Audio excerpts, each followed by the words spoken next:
Pode assentar. Melhora o meu som, meu retorno, por gentileza. Louvado seja o nome de Jesus. Aleluia. Que a maravilhosa graça e paz do Senhor sejam sobre todos.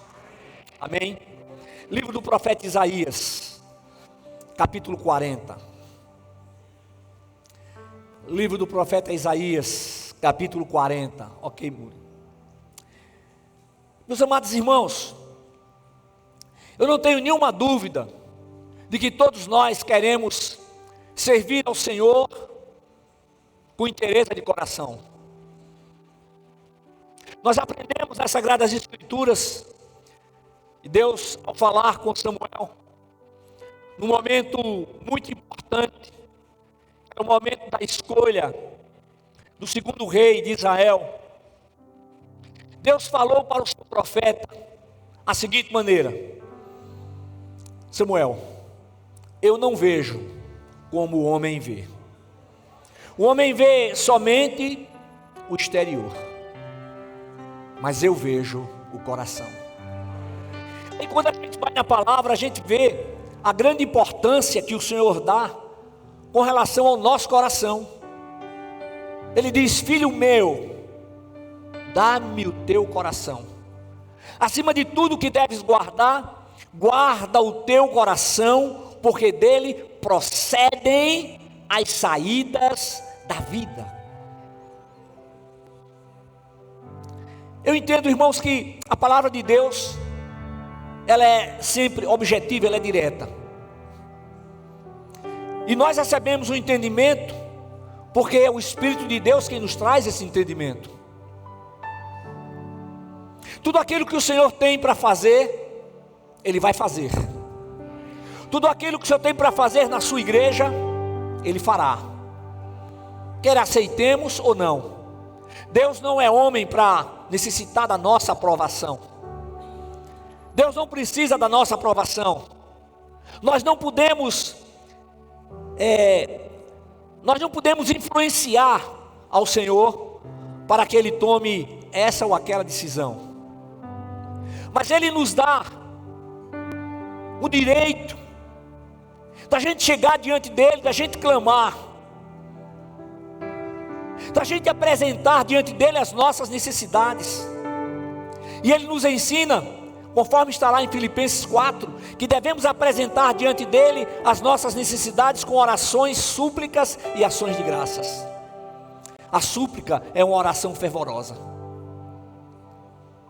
Nós aprendemos também que em Cristo Jesus, Ele nos tem abençoado com todas as bênçãos espirituais nas regiões celestiais em Cristo. Está lá em Efésios, no capítulo 1. Então nós temos a presença do Senhor na nossa vida, nós temos a garantia do seu agir. E quando nós abrimos o coração, quando nós nos prostramos diante dEle, quando nos submetemos ao seu Santo Espírito, então nós deixamos de fazer as coisas conforme o que a gente pensa, o que a gente acha, conforme a experiência, conforme a vontade da carne. E aí nós passamos a ser guiados pelo Espírito de Deus.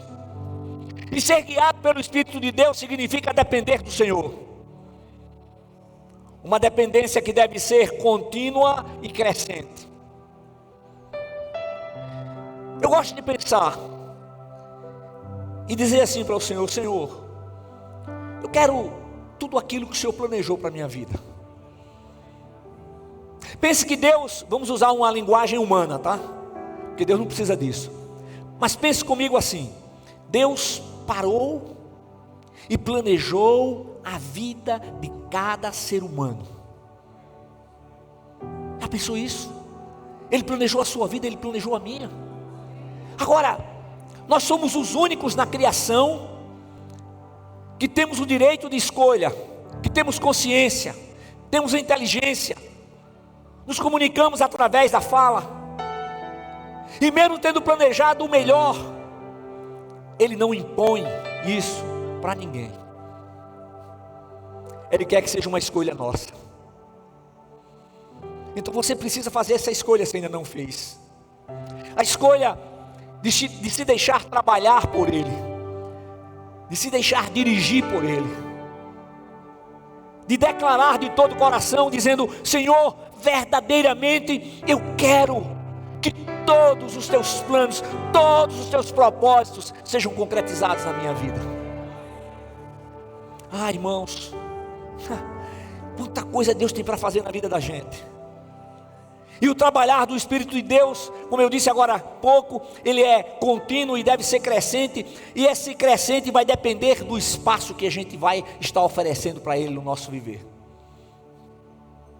Não, eu estou satisfeito, está tudo bem, não precisa mais, está tudo ok, está bom, Deus está bom. Não, irmãos, Deus tem muito mais. Deus tem muito mais.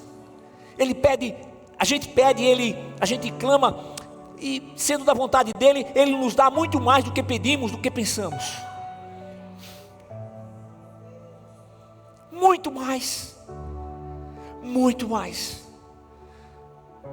Eu não sei quais são as suas experiências com o Senhor, mas com toda certeza, tudo aquilo que Ele tem feito está baseado na sua palavra escrita. Nós temos um testamento, que é um Novo Testamento, onde o Senhor deixou esse testamento para os seus filhos. Está aqui tudo que eu preparei para vocês.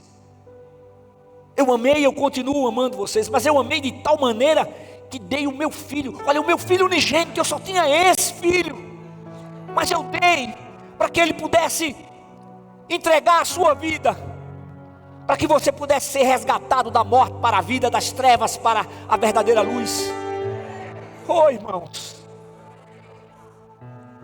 e a gente vê o apóstolo Pedro dizendo que antes, o que não éramos nada antes,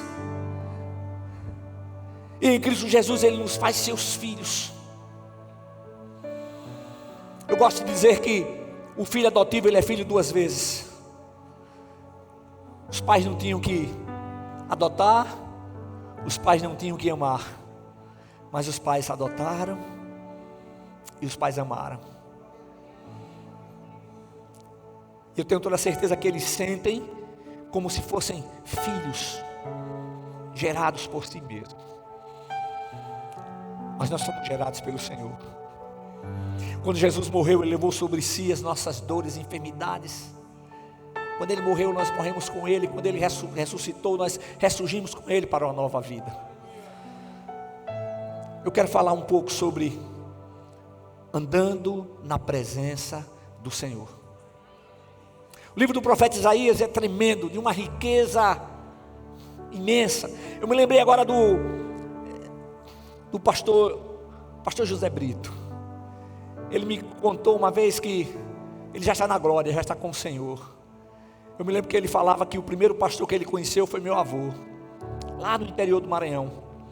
E ele me disse uma vez: olha, eu passei um ano somente pregando sobre o livro do profeta Isaías. Era um homem de uma cultura tremenda. Aliás, aqueles homens de uma época que já passou, cultura, conhecimento invejável. E eu tive o privilégio de conhecer alguns deles. Mas o Senhor nos mostra que a igreja contemporânea, ela precisa estar voltada para Ele e determinada a andar na sua presença. E aqui no capítulo 40, versículos de 6 a 8, diz assim: uma voz diz, clama. Eu digo, o que clamarei? Toda pessoa é como a relva, e toda a sua glória é como a flor do campo. Seca-se a relva e cai a sua flor. Aleluia. Quando o vento do Senhor sopra sobre elas. Na verdade, o povo é relva. Seca-se a relva e cai a sua flor, mas a palavra do nosso Deus permanece para sempre. Oh, glórias ao nome de Jesus. Aí nós aprendemos nas Sagradas Escrituras que toda palavra, a palavra de Deus, ela serve para exortar, edificar e o que mais? Consolar. Exortar, edificar e consolar. Agora eu tenho dito para vocês que eu entendo, com base bíblica, que o objetivo maior do Senhor é que estejamos vivendo em sua presença eternamente.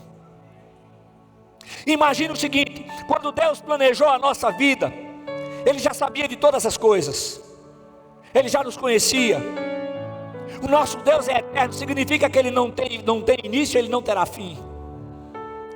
E mesmo sabendo da nossa infidelidade, Ele continuou determinado a nos criar. E aí a gente vê que amor indescritível, que graça maravilhosa, uma graça que não impede que as provações venham, mas uma graça que nos assiste nas provações, nas tribulações, em todos os momentos da nossa vida. Então nós somos convocados a trilhar no caminho que nos leva ao céu. Mas pastor, qual é o caminho que nos leva ao céu? Jesus Cristo de Nazaré, o Filho do Deus vivo. Ele diz: eu sou o caminho, a verdade e a vida. Ninguém vem ao Pai senão por mim. Ninguém vem ao Pai senão por mim. Agora, irmãos, vejamos rapidamente um pouco do contexto histórico do nosso texto. Observe o seguinte: durante os 200 anos da existência de Israel, o reino sulista de Judá foi governado por 11 reis, e todos eles da linhagem de Davi. Entretanto, nem todos foram fiéis. Todos eram da casa e linhagem de Davi. A sua dinastia não fora quebrada.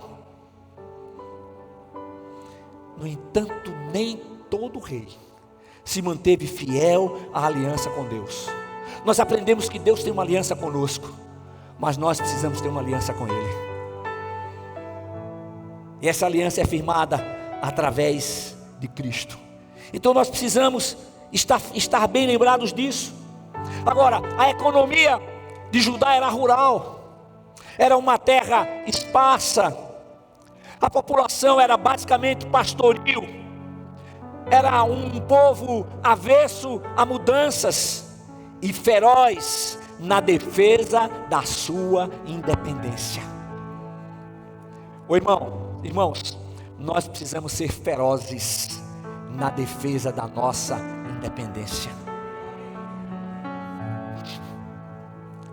Agora basta dar uma olhada nas Sagradas Escrituras para perceber o amor ao próximo, a fé depositada no Deus eterno e a obediência como fundamentais para a vida daqueles que temem a Deus. Obediência como fundamentais àqueles que temem a Deus. E nós podemos comprovar isso na história de Abraão. Ah, que história tremenda a história de Abraão. Abraão era um homem próspero. Podemos dizer que ele era um homem rico. Era um camarada que já estava com os seus 75 anos de idade. E ele podia dizer que era um homem realizado.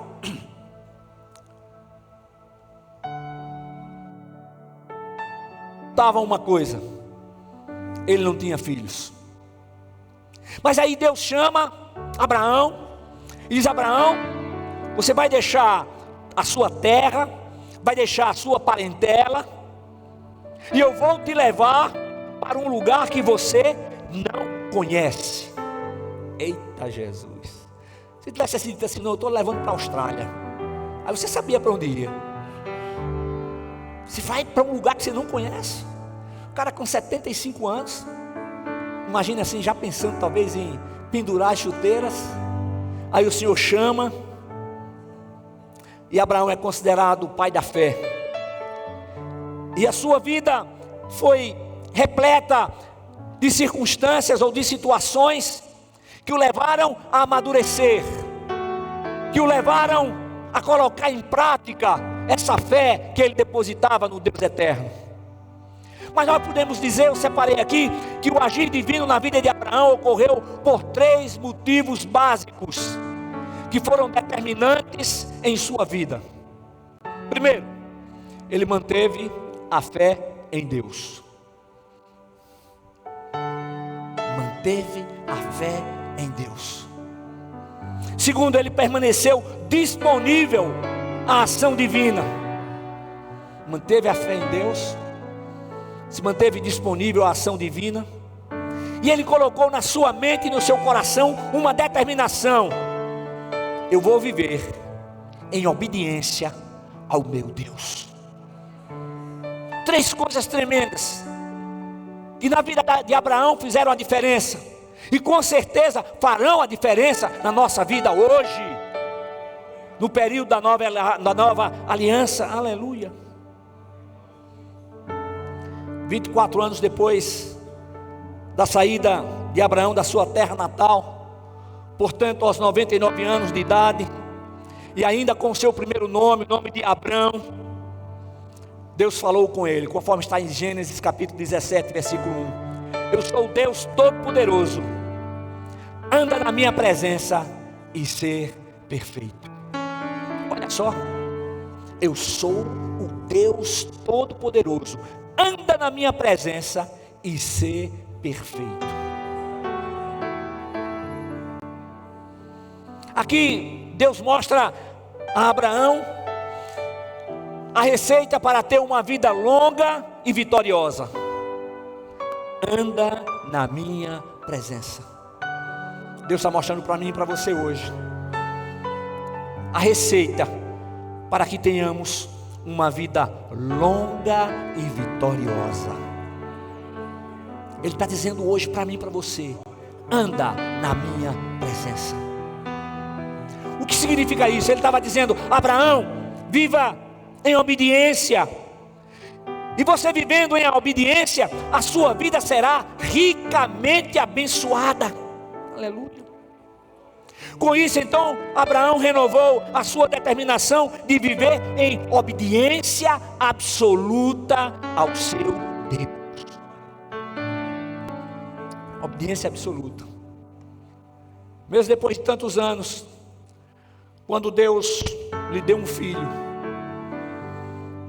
e um dia o Senhor vai e diz: pega o teu filho, pega o cutelo, prepara o jumento, e vai daqui a 3 dias, vai lá e sacrifica o teu filho. Eu não sei como ficou o coração de Abraão, tantos anos de espera, tantas lutas, tantas dificuldades, tantas provações, e agora Deus diz assim: vai lá no monte, e lá e sacrifica o teu filho. E ele vai, sabemos da história. Ele levou 3 dos seus moços, os deixou ali no pé do monte, subiu com seu filho. O garoto já era forte, que levava a lenha nas costas.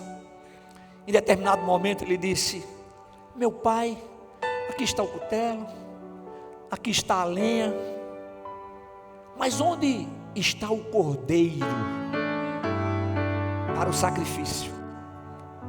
Já pensou que pergunta? Já pensou como ele respondeu? Ele olhou para o seu filho e disse: meu filho, Deus proverá. Meu irmão, minha irmã, Deus proverá. Deus proverá. Ele não está parado, Ele está agindo. Mas eu não sinto nada, pastor, e daí? Mas eu não vejo nada, pastor, e daí? Deus não diz que é para viver por arrepios ou por sentimentos ou por aquilo que vemos. Ele diz que o meu justo viverá da fé. Aleluia, glória a Deus, glória a Deus, glória a Deus. Se você quer ser uma pessoa de fé, obedeça ao Senhor. O texto de Hebreus 10:38 diz: mas o meu justo viverá da fé. E ele continua: se ele recuar, a minha alma não se agradará dele. Dependemos dele, esperamos nele, confiamos nele. Ah, pastor, mas nós estamos num mundo globalizado. E daí? Deus faz. E Ele faz muito mais do que a gente pede. Talvez você já tenha pedido alguma coisa ao Senhor. E o que você pediu ao Senhor não foi tanto, mas Ele já deu muito mais do que você pediu. Sabe por quê? Porque isso é uma pequena demonstração de tudo aquilo que Ele tem preparado para aqueles que desejam andar na sua presença. Agora, o ponto fundamental para obedecer a Deus é Cristo. Aí eu obedeço a Deus, mas eu ainda não tenho ainda Jesus no meu coração. Então você não obedece, você finge que obedece, porque só podemos obedecer se tivermos a Jesus Cristo como Senhor, único e suficiente Salvador. Irmãos, Deus não está preocupado com atos litúrgicos bem organizados, impecáveis. Ele quer ver o nosso coração. Sabe por quê? Porque a boca fala daquilo que o coração está cheio. Então a gente precisa encher o coração de Deus. O mundo jaz no maligno, tantas coisas acontecendo, tantas injustiças, tantas dificuldades, e nós somos seres humanos e nós olhamos, e não são poucas as vezes que queremos resolver, mas não resolvemos coisíssima nenhuma.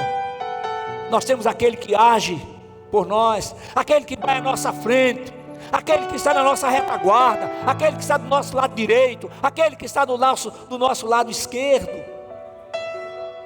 E ele usa o salmista para dizer sobre tua tenda não vale encantamento, aleluia. Ele diz: o sol não te molestará de dia, nem a lua de noite.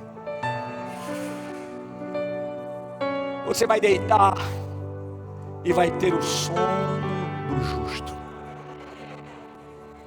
Que amor tremendo, que graça maravilhosa.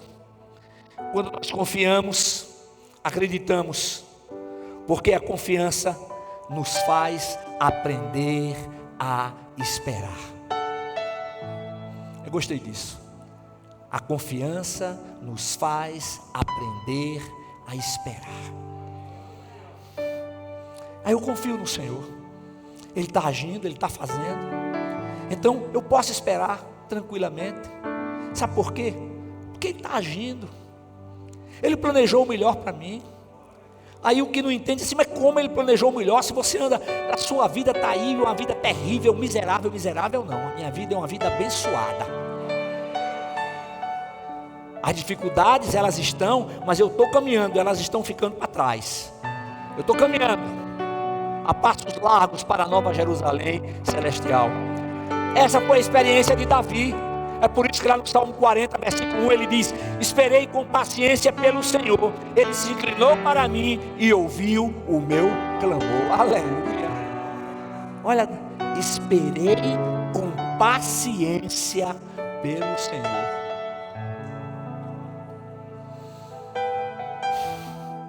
Abraão esperou durante 25 anos pela promessa de Deus. Em nosso texto bíblico diz assim: uma voz diz, clama. Eu digo, o que clamarei? Toda pessoa é como a relva, e toda a sua glória é como a flor do campo. Seca-se a relva e cai a sua flor, quando o vento do Senhor sopra sobre elas. Na verdade, o povo é relva, seca-se a relva e cai a sua flor, mas a palavra do nosso Deus permanece para sempre. Ah, irmãos, a nossa vida passa rapidamente. É rápido demais, gente. Me lembrei agora do mineiro, é rápido demais da conta, senhor. É rápido demais que a vida passa. Nós só temos esse momento, o momento que o Senhor nos dá, esse momento agora. Nós não sabemos o que nos acontecerá amanhã, mas em Cristo Jesus nós temos a certeza absoluta de que, haja o que houver, jamais seremos desamparados. Aí o que é que o Senhor diz assim? Olha, quando você passar pelas águas, eu vou estar com você. Quando você passar pelos rios, eu também estarei com você, e as águas dos rios não te afogarão. Ele diz: quando você passar pelo fogo, eu estarei com você, e você não se queimará, e chama alguma arderá em você. Aí ele diz o quê? Porque eu sou o Senhor teu Deus, aquele que te toma pela tua mão e diz: não temas, eu estou contigo. Eu entendo que essa palavra, a palavra de Deus, que ela é tremenda e maravilhosa, ela se a gente tivesse a palavra somente como conhecimento, é complicado, porque o Senhor quer que tenhamos como prática. Irmãos, existem tribulações que nós passamos, existem situações que a gente passa, que se não for o Senhor, não conseguiríamos superar, mas nós superamos, porque Ele nos conhece. Sabe o que é? Eu vou dizer um negócio para você, eu já tenho falado isso, porque Deus nos conhece não apenas como Criador, Ele conhece a gente não apenas como aquele que criou, mas Ele conhece porque Ele se fez carne e habitou entre nós. Ele conhece os nossos sentimentos, Ele sabe das nossas necessidades. Teve sede, teve fome, teve sono, dormiu. Jesus Cristo, o homem, porque como Deus, Ele não precisa de nada disso. Deus não cansa, Ele é o guarda de Israel, Ele não dorme, Ele não dormitará. A palavra de Deus tem que estar ativa em nossa vida, diante de todas as circunstâncias, gravada na mente, escondida no coração, onde ninguém tem acesso. Deixa eu perguntar uma coisa para você, aquelas perguntas bem simples, talvez para alguns tolas, mas que deve fazer você refletir. Fala, me diz uma coisa: se a trombeta tocar agora, como é que vai ser? Está pronto? Está preparado?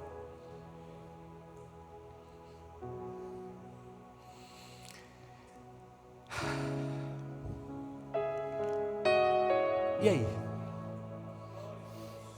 Deixa eu falar uma coisa para você. Não dá tempo para nada. Não dá não. Não dá tempo para nada. Se você já ouviu essa minha experiência, você vai ouvir de novo, mas eu serei breve. Eu estava com Damares e alguns irmãos, era o ano de 2011, nós estávamos indo para Brasília, e o avião já estava próximo a Brasília, e eu comecei a passar mal. E o nosso médico estava lá no avião, e Damares disse: deixa eu chamar, para ele vir aqui. Eu disse: ele não vai poder fazer nada, não tem nada aqui. Foi a única coisa que eu me lembro.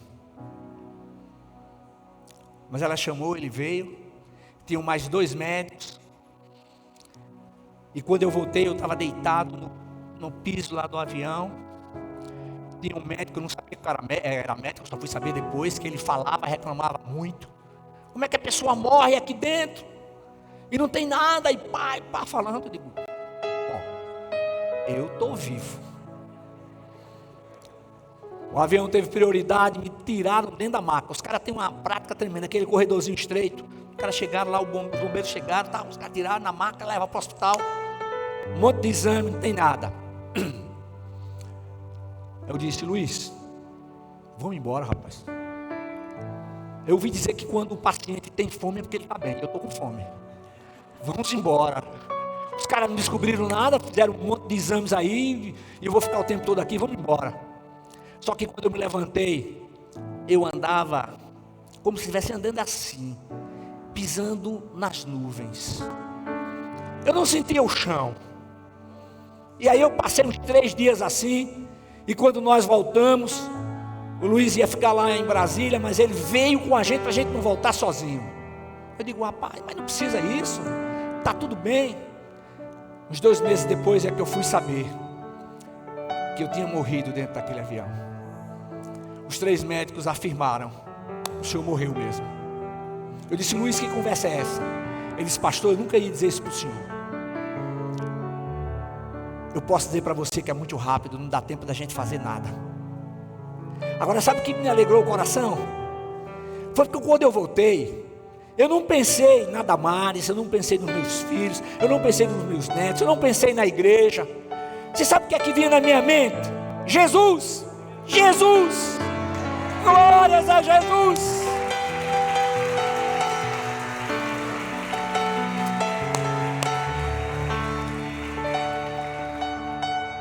Eu não sei quais são os planos e propósitos do Senhor, mas eu posso garantir a você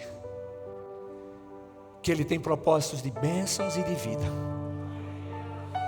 Essa palavra guardada na mente e escondida no coração, ela está pronta para ser aplicada em nossa vida no momento que a gente precisar. É o Espírito Santo que nos faz lembrar da palavra. É o Espírito Santo que nos faz ter a percepção. Alguém já me perguntou: pastor, você ouviu alguma coisa? Olha, se eu ouvi, eu não me lembro, não vi nada. Tenho nada para contar. O que eu tenho para contar é que Deus é bom e é bom demais.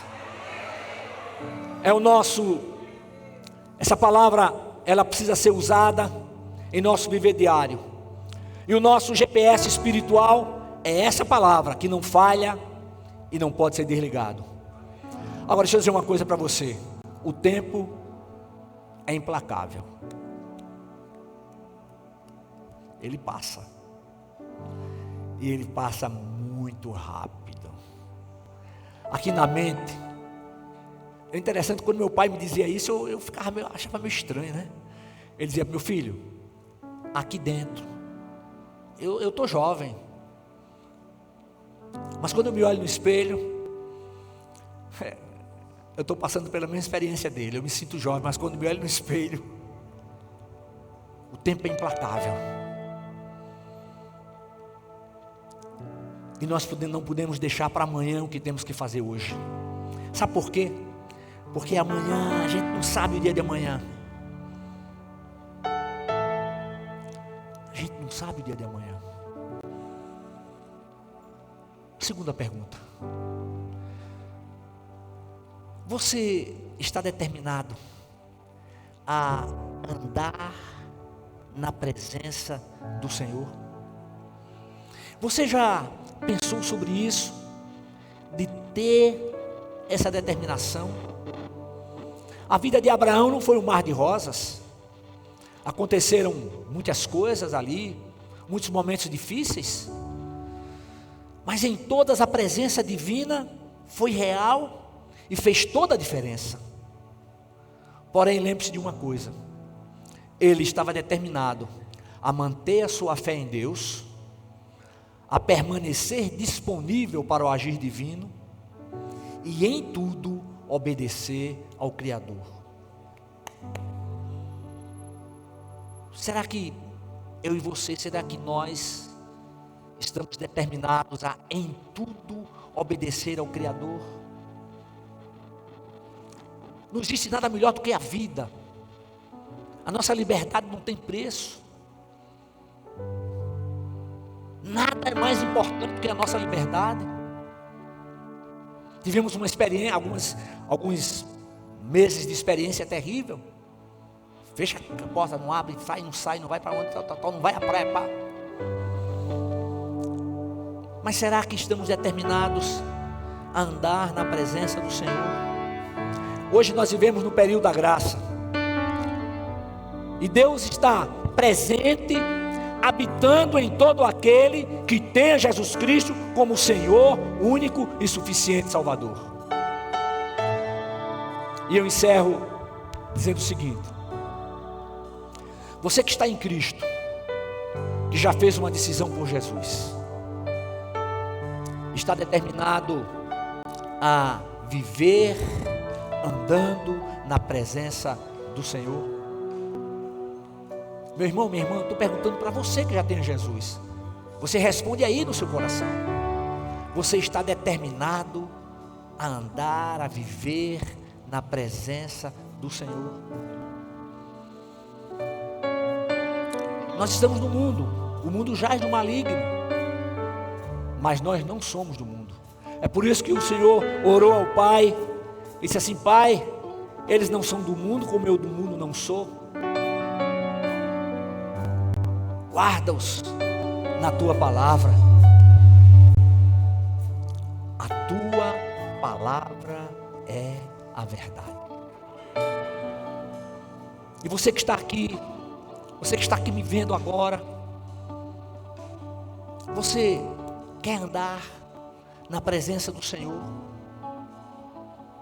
Você quer viver os planos e propósitos que Deus preparou para você? Então abra o seu coração e deixe Jesus entrar. Deixe Ele reinar. Ele quer mudar. Ele quer restaurar. Às vezes eu escuto assim: pastor, está tudo bem, está tudo certo, mas a minha vida está toda bagunçada, desarrumada. Deixa eu me arrumar que eu venho para Jesus. Epa, não faça isso não. O Senhor é mestre em arrumação. Ele que arruma. Imagine a casa arrumadíssima, todas as coisas nos devidos lugares. Ele quer fazer isso com você hoje. Mas para que Ele faça isso, você precisa dizer: eu quero que verdadeiramente o Senhor reine na minha vida. Você sabe o que tem sido mais difícil para os crentes? É esse reconhecimento. O reconhecimento da necessidade de verdadeiramente se voltar para o Senhor e de confessar ao Senhor, dizendo: eu quero, Senhor, eu quero tudo aquilo que o Senhor tem preparado na minha vida. Eu quero viver conforme os teus planos e os teus propósitos. Amém? Fiquemos de pé.